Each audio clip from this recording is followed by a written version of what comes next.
isso aí, galerinha. Vamos fazer agora um desatrelamento e atrelamento, tá ok?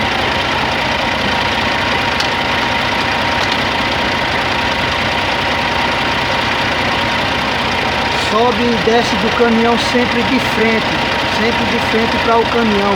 Sempre usa todos os EPIs, tá ok?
Procure fazer sempre de forma o mais suave possível. Esquece esse negócio de dar impacto. Se não acoplou, tem alguma coisa errada, tá ok? Tem alguma coisa errada. Esquece impacto. Isso aí só vai danificar quinta roda e pino rei.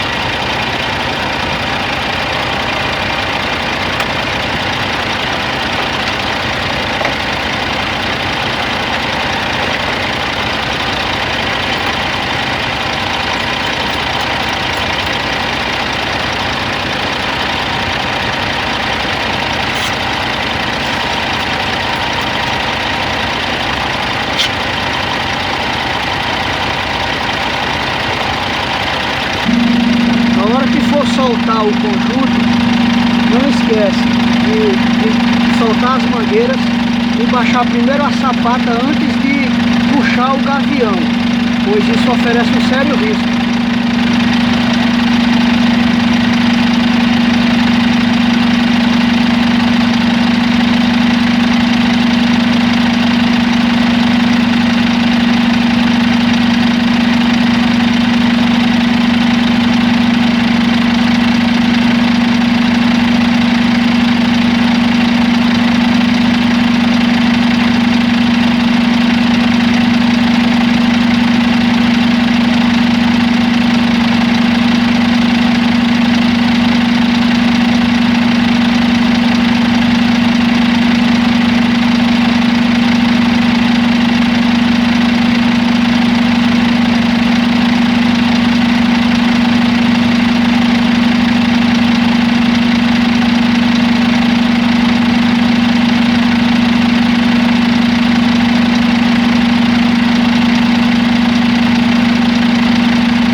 trabalho exige a trava quebra dele, jamais esqueça de colocá-la. pois é um item importante de segurança, muito importante. Sempre fazer de forma correta, segue um padrão, jamais você vai se envolver em um evento. Seguindo um padrão sempre, jamais você vai se envolver em um evento. Se saiu alguma coisa da sua rotina, corrige ela antes de mudar a sua direção, antes de mudar para fazer uma outra coisa aí, tá ok? É isso aí. Fica a minha dica de hoje aí, aquele abraço.